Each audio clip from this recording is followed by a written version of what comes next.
Affect the Zoom. So what's up Instagram? What's up Twitter? What's up people on Zoom? Anybody that's there. Random person stranded on an island that happens to have a sat phone hooked up with a screen and stumbled upon our event today. Brett, good to see you, man. Today is pretty special. It is a special day. It feels like Christmas morning for me. And we don't have to tell people why we feel that way yet, because we're going to be telling them sooner rather than later. Right. But we are excited. And as we get going here, just a little intro. This is part 3, but you wouldn't have had to have been at the other parts to understand what we're talking about. We're doing this series based on mindset. And Brett and I met 11 years ago, crazy enough, and just started connecting around this idea of mindset. So my name is Chris, and I do a lot of work with businesses and leaders around what it means for them to get their mindset dialed in and lead as advanced as they can. And then Brett, tell us a little bit about yourself. Yeah, and then I take what we talk about with mindsets and leadership development and share that with athletes and coaches. It's been a part of my really life's work, if I can say that at age 34. But helping with athletes and coaches, been coaching with the Phoenix Suns for the last 10 years in the NBA, and was born and raised by a coach. You can see him surfing on the tables behind me. So grew up in that world, grew up in that life. And so now excited to communicate with athletes and coaches about how mindset is in fact impacting your performance and impacting the decisions you make and the way you react to different challenges that come up in our sports and in our seasons. Yeah, because it is affecting us like crazy. And, I think when you talk to people now and today and business leaders, athletes, the mental overwhelm, right? If it's like this cup, it's getting so full and people are starting to feel maxed out. And so what we wanted to do in today's event was give people an opportunity to learn about what's happening in the world of mindset, what they can do, especially in the world of coaches and athletes. And so right now, what are you seeing as the biggest problem that athletes and coaches are facing with this issue?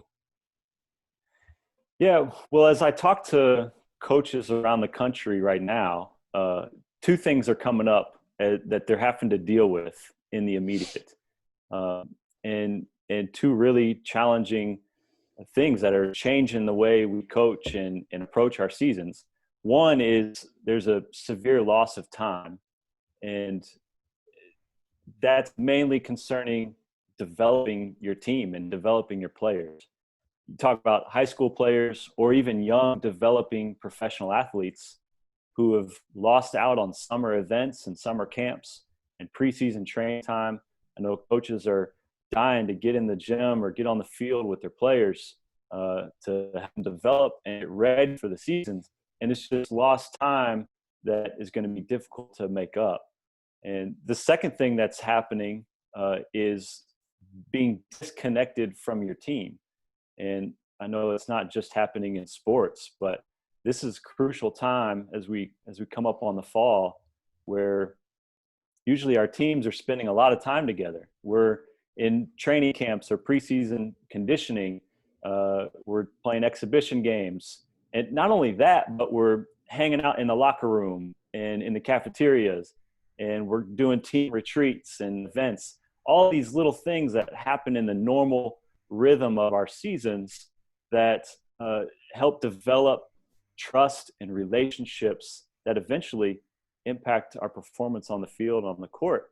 And so it's an interesting time to be a coach and to be an athlete, and how we're going to face these challenges to continue to grow our players and grow ourselves and continue to have success in what we're pursuing.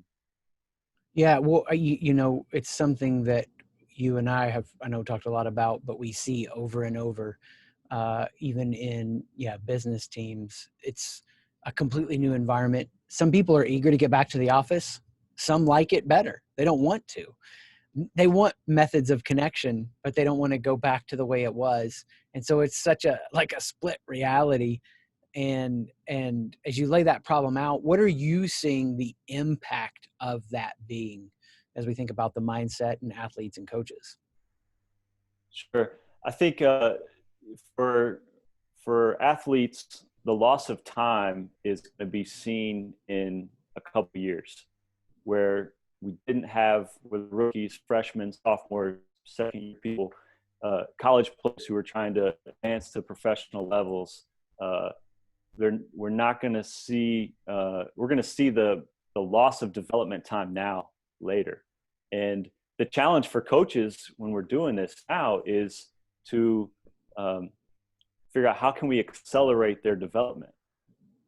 How we didn't have all summer, we didn't have all fall. Now, how do we continue to help them improve, and what are we going to tap into to accelerate what we've done in the past? And I think for coaches, we're going to realize that the old blueprints that we've been using all along aren't going to work anymore. I know as a coach, I had checklists for teaching different skills and progressing through skills that the players would have to learn. And we had benchmarks that we were going to hit in summer and fall and spring, and we could kind of track their progression and their development. Well, those timetables are all upended now. And so as coaches, we're going to face, how do we accelerate the timeline of developing our younger players, younger athletes, but also developing our teams, because whenever the season does restart, it's going to be on short notice, and we're going to have to put things together quickly, develop trust and relationships and continuity with our group on short notice. So it's going to present an interesting approach to coaching and training now. Well, you just hit on something that we see all the time, like the lack of connection facilitates a disconnect and an increase or a loss of trust. You wouldn't anticipate that. You'd like, oh, I've got this relationship. I'm connected to these people. We're going to be good. We'll weather this storm. But that regular connection that fills their minds and hearts with the vision, the values, the strategy, the advancements, the goals, that's gone. I know you talk about this in a written form. When that connection isn't there, what happens with people? What do they fill in the blank with if there's no connection?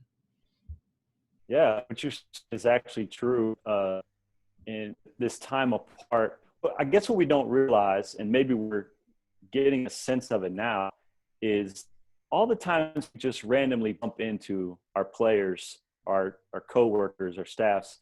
Players are bumping into coaches throughout the day, throughout the weeks. Whether you pass them in the hall, you pass them in the office, you see them before and after practice. There are all these random collisions where you can do exactly what you're talking about. You can encourage, you can reinforce the vision, you can check in. How are you doing? What's going on in your life? You can get a assessment of where they're at so you can meet them emotionally. And now that we're separated, those random interactions aren't happening as much, if at all. What happens on the other end of that is we fill the silence with the voice of our insecurity. And so the people who are supposed to be leading us, or we're expecting care about us, or we're looking to for affirmation, for acceptance, for validation, whether it's a coach, whether it's a friend, whether it's a family member, when we don't hear from those people, we start feeling, we never say this. We never say, they probably went on vacation for a week. That's why I haven't heard from them. We say, they must not like me. Maybe I don't belong. I'm not doing a good enough job to be accepted on the team. They care about someone else more than they care about me. We fill the silence with the voice of our insecurity. And I think it's a really important thing for coaches to be aware of as you're leading your teams and different players, that your silence can be dangerous. just understand what's happening with the athlete on the other end, to be able to check in and say, hey, I still see you, I still hear you, you still are important to us. And like you said, fill that space with continued enforcement of the vision and their role in the vision. Because if not, then that insecurity just bubbles to the surface pretty quickly. It's hard to admit that, but that's so true for all of us. I mean, if you do a lot of work on yourself and you advance and you grow, you do, stop building who you are around the other's perception of you. You stop unnecessarily needing constant validation. You have this awareness that, hey, I haven't heard from them, but it doesn't mean it's about me. But that's just not where most people are living, right? Most people are in that place where, and as you talked about with the team and the players, they start to read into that. Why hasn't coach talked to me after practice? Or, the basketball world. When I talk about it, I sound like a hack, but you get the point. Anything else on the impact of that struggle of what's hidden in this battle? Yeah, I think, a lot is happening below the surface. We talked about also that our old blueprints aren't going to work anymore. We're going to have to find new ways to connect with our players and our teams. And also, when we get back together, we're going to find ways to connect our teams together. And, I think about what we're going through now. I'm not sure it's necessarily anything new. It might be a new way that it's manifesting, but the problems below the surface or surfacing isn't necessarily new. I was just thinking recently, dealing with stress isn't a new concept. It's something we've been talking about for generations, right? I don't much past my parents' generation, but I know it was a big deal for them, is like, how do you manage stress? And as we've progressed in how do we manage stress, it's now been broken down into a lot of sub-markets, right? How do we manage anxiety? How do we manage loneliness? How do we manage hyperactivity? And all these other things we're I guess, creating subcategories for how do we manage stress and how do we manage our insecurities. And what's happening now is all that's really coming to the surface again. And again, I think our old blueprints aren't going to work as well as we think they would. I just had a coach recently email me a 14-page document on handling stress and, the 10 most effective ways to deal with stress. And it was exercising and spending time with family and listening to calming music, and which are all really good things, positive things, and good habits for healthy lifestyle. But it's also topical solutions to a deeper underlying problem. And I think what we're hitting now is stress is coming to the surface big time. And our old blueprints, our old ways of dealing with it may not be the most effective. Well, yeah, you get this opportunity that, at some point, everything that sports is built around as it exists now, it was an innovation, right? At some point, it keeps advancing. Even the current COVID thing, of course, in our part of the world, people are so upset about no Big Ten football. No, I'm in Columbus, Ohio, for those watching. And it's, no Ohio State football. It's like that. There's no reason to live. When I moved here 12 years ago, I saw somebody and he was sad. And this was like some random Sunday. And I'm like, dude, man, what's wrong? Are you okay? This is right after I moved here. And he goes, yeah, man, but Ohio State lost yesterday. Like, it was still emotionally hollowing him out the next day.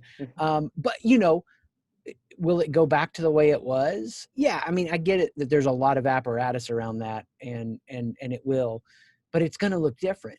And just like we see in the business and leadership context, you know, what used to happen by chance at the water cooler now has to happen intentionally, whether it's caring for the team, helping them develop, helping them grow, keeping them connected emotionally and relationally to the unfolding story of, you know, whatever's going on. And the same is true now for what you see, whether it's the way sports teams get together and connect and relate, the way they communicate, the way they advance. You know, it's going to accelerate all these fields. And yeah, the blueprint, the playbook has to change on what that looks like. What do you think right now is happening where something may be getting addressed, you know, with the increasing awareness and care of the power of mindset in coaches and athletes, but you don't see it getting addressed holistically? Like, you know, the take on it quite isn't fleshed out in a way that it needs to be. Yeah, it's really been a cool time in the evolution of athletes and the conversation we're having around mental health and mental illness. You know, guys like Kevin Love and DeMar DeRozan in the NBA really bringing it to the surface, and you just see more and more athletes speaking out about it. Just last week, watched the documentary "The Weight of Gold" on HBO with Michael Phelps, where a lot of Olympians are talking about we're not getting the help we need to deal with the stress of being an athlete and an Olympian.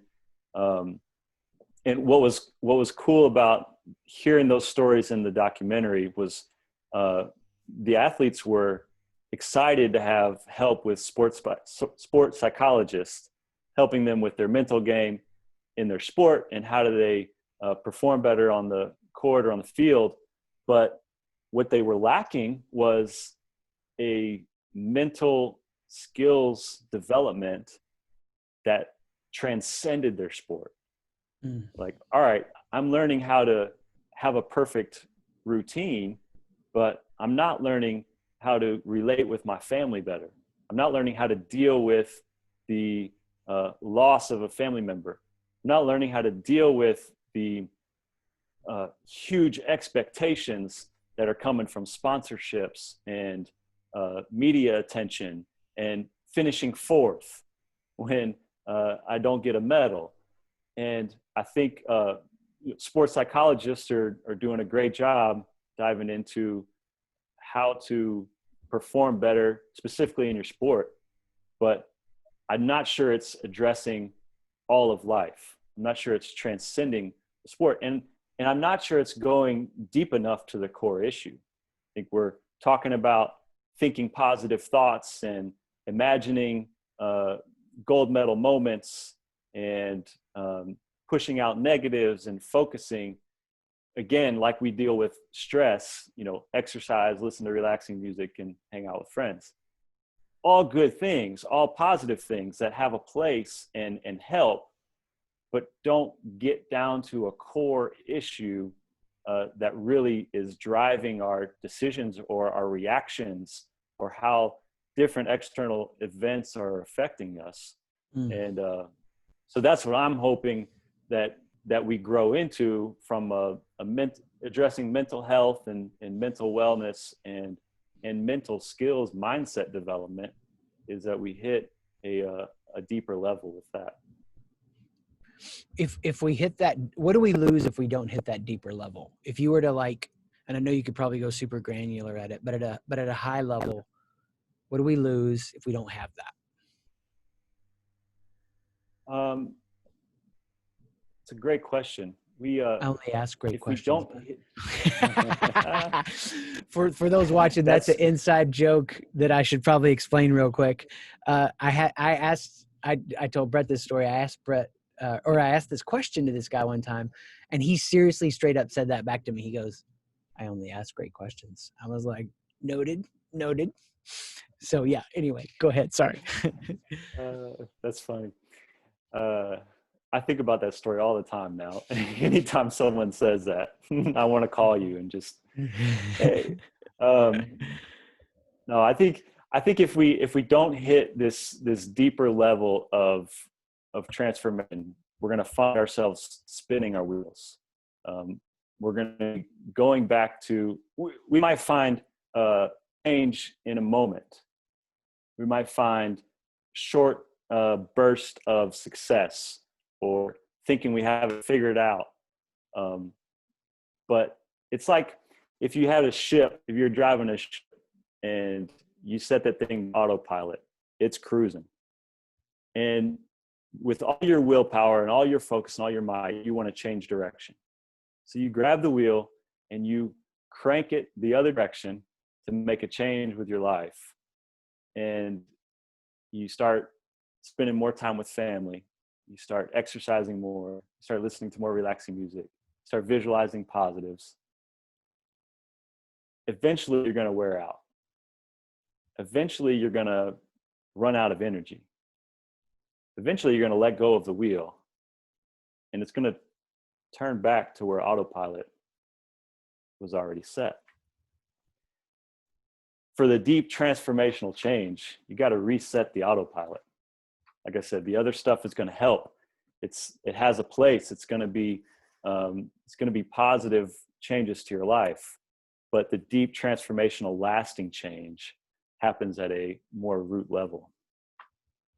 I love it. I'm so inspired by that. And, I think about this when it comes to like really, really high pressure, high performance things, where for me, I'm speaking at a conference and it's going to be recorded and there's tons of businesses there and it has all kinds of potential and opportunity. And when I'm focused on, getting everything right at a pro level, I'm good. I can't get thrown off. But at the master level, I can get thrown off and get back to center real fast because of all the practice I've done up to that point.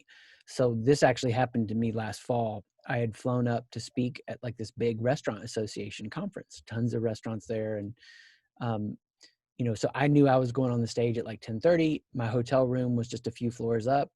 And my plan was I kind of like to get my head right and then come in fresh, like 15, 20 before it starts. So I'm riding the elevator down and my contact that got me there texts me and goes, "Hey, they're early and you're up now." So I'm walking into the back of this conference center, like the audio guys like miking me up. I mean, and it was all so rushed and fast. And, but it's the same thing, as for athletes. I'm going back to the practices I've done. I had a lady that we had coached for speaking at a graduation service. It was like 5,000 people. She had only spoken to groups of like 100 people, a little bit. Her exact words were, "My content is an A, but my speaking level is a C. And I'm tired of hearing people where I'm at events speak with C-level content, but give an A-level delivery and they have more impact." Not only that, but I face the high pressure stakes of this opportunity. It's so much like how an athlete would feel with this graduation ceremony. So what we did was we worked on the mindset. We did the practices to get to a pro level so she could show up and be at an A, but she's not ready unless she's at a master level. And if she gets thrown off, she knows how to get back to that A level immediately. And in her exact words, they walked up on the stage and something was supposed to go a certain way, and all these thousands of people, and it was different than what she had been told. And it threw her off. She lost center. What am I going to talk about? All of that fear response that starts to kick in. Yeah. And she had developed her mindset. She had done the practices. She dropped down into a practice, got back to center, got back into that state, and then kept taking those steps, walked up to the podium, slam dunked it. She didn't say slam dunk, but it was too easy to use that. It's so inspiring to hear that kind of a story. I think I get frustrated when we hear people talk about, just think positive thoughts and imagine everything going great. And the one thing we all agree with is we will face adversity. And the second thing we all agree with is overcoming adversity makes you stronger. And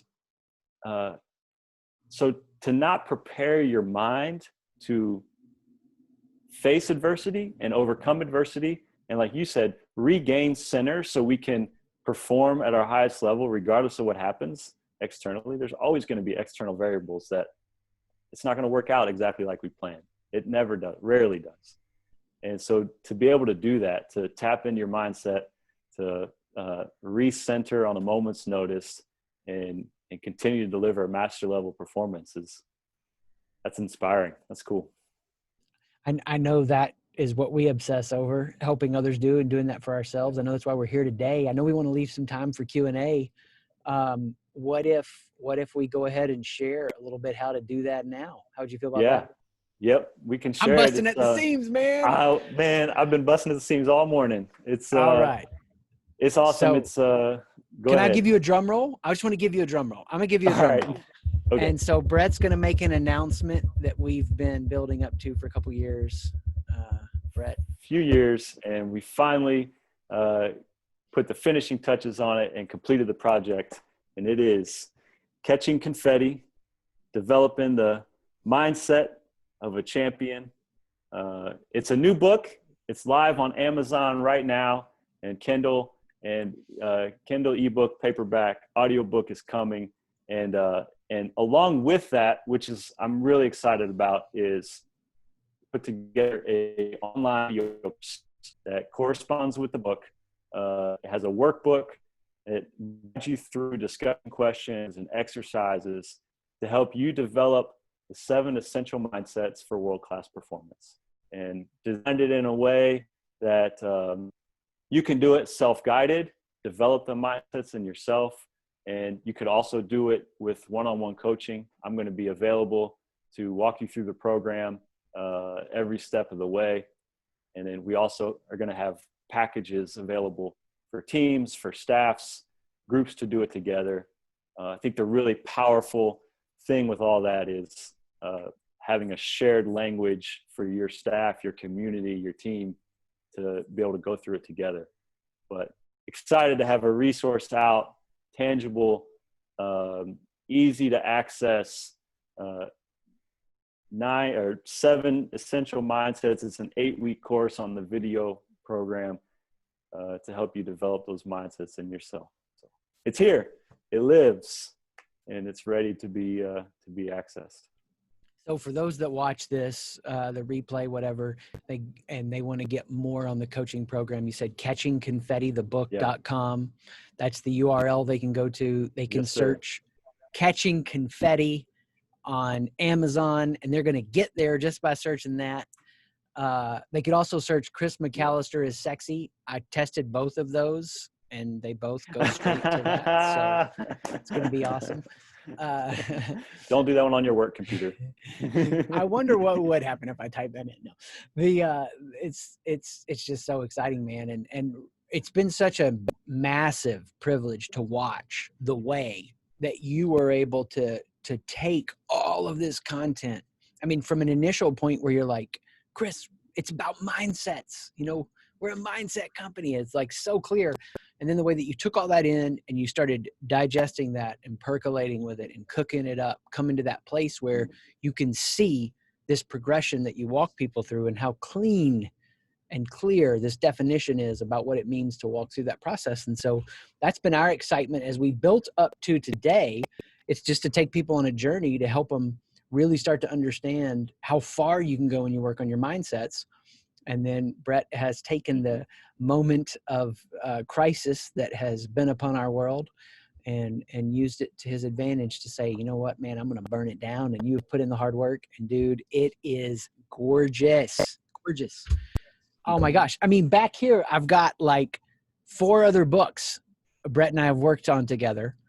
And this one is the only one that my kids were like, that is a cool cover. Yeah, it really turned out great. It's inspiring. I want to share, a little bit of the inspiration behind this idea of mindset development, because I was working as a development coach for the Phoenix Suns, and I'm working with players 11 through 15 on the roster who are trying to make it, trying to survive. And I'm watching guys like Steph Curry for the Golden State Warriors perform at crazy levels and do seemingly impossible things. And as a development coach, I was like, usually people say, oh, he's got it. He's got it. And whatever it is, he's got it. And it's just natural, innate, whatever. And as a development coach, I couldn't settle for that. I was like, there's got to be a way that we can develop that in ourselves. It's not reserved just for him or just the ones who were born special. And so dissecting what is it about his mindset of these world-class performers that takes them to another level, and how can we get me or player 11 through 15 on the roster to become one of those. I guess I got tired of standing in awe of other people perform awesome. I said, how can we perform awesome ourselves? And so that's what I'm excited about Catching Confetti, what it can do to help athletes and coaches become those amazing performers that they see on TV. Beautiful. Beautiful. Everybody can have it that wants to put in and invest and do that work. They can find their way there. Super inspiring, man. Well, I know we wanted to leave some time for Q&A. Anything else you want to share about the book or the coaching program before we shift to that? Nothing more there. www.catchingconfettithebook.com. It's 2 F's and 2 T, 1 F, 2 T's, 1 I. I remember like a 1, 2, 1, 1 press, right? I was 1 like, F, 2 2 F's? T's, Wait, 1 what? I. Google it. You'll find it. Yes. Right on. Well, cool. Well, let's welcome everybody officially. I'm going to click allow to talk. If you don't want to, you do not have to. And so just welcoming those that are here with us live. Of course, we know that we'll make the recording available. And yeah, man, welcome. Who would like to go first with the question? And if you don't want to ask it with audio, you feel free to type it in the Q&A and we'll address it there too. We got Daniel raising his hand. What's up, man, Daniel? What's up, Daniel? It's just like class, but it's slightly different. Really appreciate you guys. Love kind of you guys' energy, and it's clear that you guys have been working toward this together for a while. And my question is this tailored specifically to coaches? Can athletes benefit from this? Can anyone not in the sports world benefit from it? Like, who is it specifically tailored to? Yeah, that's a great question. It is athletes and coaches both alike will benefit. I think, and then we've already had people who have read the book and said, man, this is great, and I'm not even an athlete or coach. The people who are invested vigorously in pursuing something, some kind of goal or pursuit, are going to get something out of it and get great application. The book has a lot of sports analogies and examples and stories, so I know that resonates with different people in different ways, but definitely for coaches, for athletes, anyone trying to perform at a high level are going to get a lot out of it. Awesome. Thank you. Awesome question. I'll hit on that real quick too. You know, when you think about like, what's something that transforms people, you know, it's not something necessarily that's a discovery of anything new. It's just a rediscovery of what's true. You know, I read a quote today that was like, the best books say ancient things in new ways. Because as humans, we've lived for thousands of years wrestling with problems. And so you can think about, you know, if you were to reduce down where this content it comes from, or you'll see it, it's almost like if you took how societies have advanced and found ways to be wise, you can look at performance psychology, and then you can look at like practices throughout human history that have helped them. And you combine all that down, you've got these 7 mindsets, and all the mindsets teach to an exercise that you wrestle with for your growth and development. So a lot of it is not only shaped, you know, specifically for the athletic world, it also easily has this topology that carries right over to business and leadership, because, you know, so much of the process Brett and I have been on, writing books and going through this transformational journey ourselves and taking others on it, has been born out of just leadership, whether it is athletics or business. And so, you know, it definitely has that. And it's been fun to have people respond to me today in messaging that get that so fast, because I think athletics is such a good vehicle to give us an ability to understand how do you develop grit and performance and, you know, resiliency and what it means to really expand your personhood under the pressure of performance, because that's the best place it happens. So there may be something, Brett, you want to add to that, but just was inspired to throw that in. Yeah, that's great. That's great. Awesome. So I'm going to check chat real quick, see if anybody typed in a question. Any other questions that you guys have about what we've talked about today in mindsets, or the book itself, or the coaching program? All right, Shane. Shane, yeah. Yes. Can you hear me, guys? Yes, we can. With that smooth Irish accent, I feel pulled back to my heritage. Thanks, Chris, and thanks, Brett. I enjoyed that. I'm coming at this from my involvement in sports is peripheral. At best, I would say I'm involved with an under-9 boys soccer team. But I have a question. I was really struck by your comment about filling the void, or fill the voice of our insecurity. We fill the silence with the voice of our insecurity. And on that, is it something that on those positive feedback loops that we can that we might need? Is there a way to construct those for ourselves, or do we need to approach it in a different way where we don't need the feedback loop? If you understand. I think I do understand your question. And there's a section in the book where we talk about being your own best coach. And there's this idea of the positive feedback that we get from others. I mean, just today on the launch, getting so many messages from friends and supporters and people who've been a part of this journey, all that feels great. You know, I woke up this morning and my wife was celebrating launch day, and all of that feels great as an external positive reinforcement. And I think it's great to have and great to enjoy and appreciate and welcome and accept it.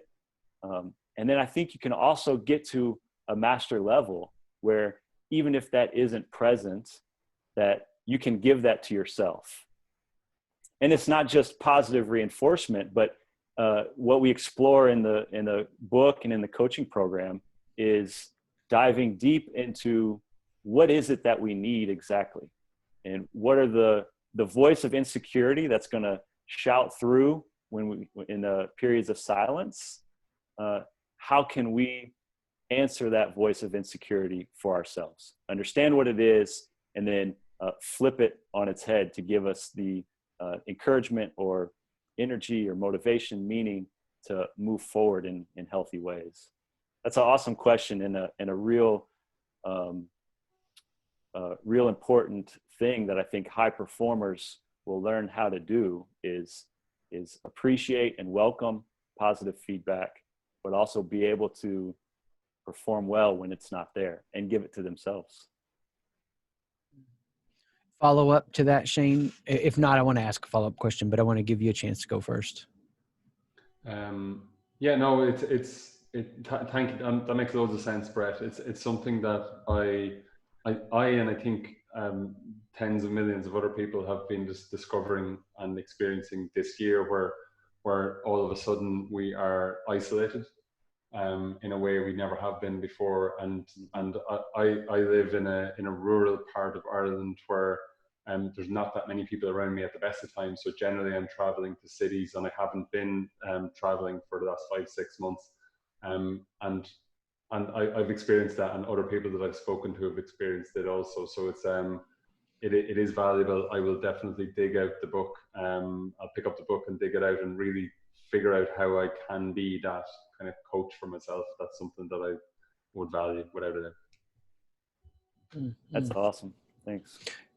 Brett, if you want, and it's inspiring to hear you're going to do that work on yourself that way, Shane, because it's hard work. It's even harder when the environment isn't tipping the scales towards being motivated. And I know something Brett and I have talked a lot about is when the despair of loneliness turns into energizing solitude. when you learn how to drop down into your own world and embrace whatever the suck is of that moment and letting it be repatterned within your brain, letting it be reconfigured so that where there was insecurity, you're able to see through that mist into a clarity of, oh, the insecurity was a gift. I see this a lot with the messaging around the ego. Oh, the ego, it's insecure. It's the enemy. You beat the shit out of it. Tell it to shut up, get in line. When the ego is the gift, it's the insecurity, because you're able to go, this is where I hurt. This is what sucks. That's a clue and a signal to what's actually true. And so, Brett, in what ways, talk a little bit about the way people try to hype or force themselves into a changed mental state. What does that look like, and what would the better approach be? Yeah, I think it's the sports world is full of this. It's hype yourself into with the play with a chip on your shoulder and prove them wrong, and oh, I got slighted. The Michael Jordan stories are legendary, of him taking compliments as slights and turning them into motivation, and playing with this chip on your shoulder. And it works in the short term, and we celebrate it, and coaches use it as a motivation tactic because it does see short-term results. But a more powerful, like long lasting transformational approach to it is a relaxed approach. Can we drop down into understanding where we hurt, understanding why we might hurt there, flipping that into forward momentum and motivation. And this deep internal desire gives you the lasting motivation. I think we can all agree intrinsic motivation is more powerful, more sustainable than extrinsic motivation. And so this idea of how can we relax into an awareness of that and flip that to our advantage. And for me, this completely debunks why nobody can agree on what to talk about with self-esteem. Because on one end, we see the damage of everybody gets a trophy. My daughter's gymnastics competitions freaking rewarded up to 8 places. It's like as much as they could fit on the stage. Yeah. But we also know, like, you need to be built up. It feels good to be encouraged. And so I've seen the culture like vacillate to these extremes of we build up, or no, we don't build up, because when there's a nuance that we talk about in the book, when you can build up the person, but still talk about their performance. Brett, you want to elaborate on that more? Yeah, continue going.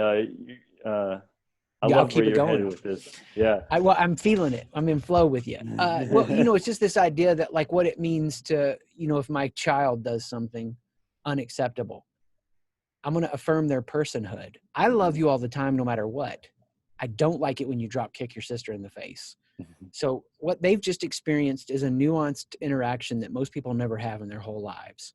It's the difference between personhood and performance. And we see this, working with a sales staff where maybe 2 or 3 high performers have to bring in $50 million a year.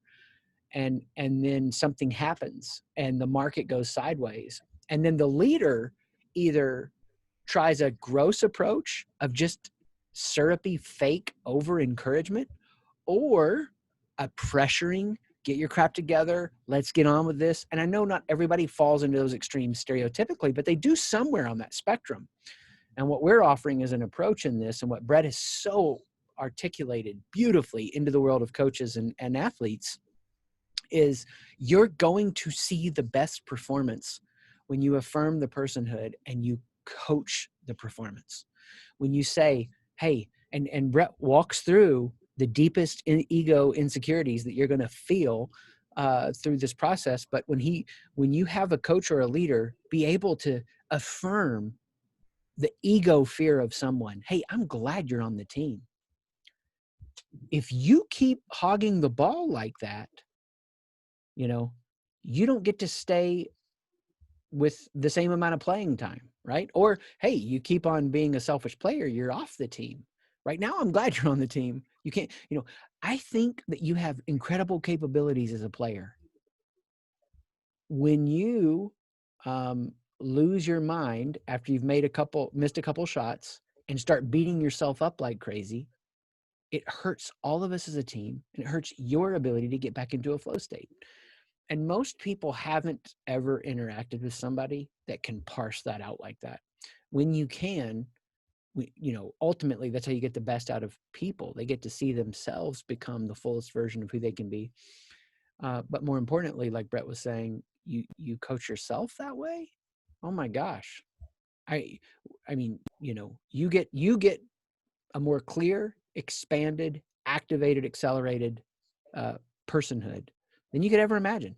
You can tell somebody, and we've seen people go through this process enough times. You imagine what your pinnacle of success looks like, and how long is it going to take you to get there? When you separate personhood and performance, that's the best mental state to be in. That's how you miss one shot and get back into a flow state, because my identity isn't on the line. Does that help elaborate on that, Brett? I could keep going. You know me. Don't get me going. No, I know you can keep going all day. It's great. It's great. I think, Shane, did you have more to follow up on that? No, that's great stuff, guys. Really appreciate it. Work to be done. Awesome. To be done. Right on. Anybody else? Any questions? We want to give you time to get any question asked. All right. Well, glad everyone was here. I'm going to give my last encouragement, but Brett, then I'm going to let you give the last encouragement, and I'll just say goodbye. My last encouragement is to my man, Brett, because, I look at a lot in regards to what it means for a person to grow and develop. And the way that he took time to not cut any corners and define these mindsets, highlight the key messages and personally inspire me. And I live in this content all the time. He defines some things better than I've seen it defined yet. And one particular story in here, I won't give it away. When I read what he wrote about it, about two fighters, one with the last name of Fury, I was like, that is it. That is it. So Brett, any last words for people to encourage them with? Yeah, thanks for that, Chris, and appreciate your driving force behind this journey. And I think my encouraging message to everybody is we wrote this with the ambitious person in mind, the person who's investing so much time and energy to climb a mountain, because that's what I've been doing for over 10 years in this coaching journey, is investing so much time and energy to grow myself as a coach, to be able to help others in a really positive way. And what I've learned through this process is you can do it. Not in a shallow way to say, hey, if you put your mind to it, you can do anything, but like in a way that there's more inside of you, and there's brilliance inside of you that's not reserved for a chosen few. And if you do the hard work to invest in that, and to invest in the mental states and the deep down stuff at your core, it'll come out, it'll shine, and it'll be a lot of fun. Beautiful. Thank you. Thank you. Thanks everybody for being here. Our guest, as we close out this series on mindsets, it's been a privilege to have you here, have your attention and your energy. We look forward to sharing more with you in the future. Look forward to sharing some updates with you about what's happening with Catching Confetti and the exciting things we look to see happen with that. Hope everyone has a fantastic rest of your day, afternoon, evening, wherever you are, time zone wise. Peace out, everybody. Later. Thanks, guys, for being here.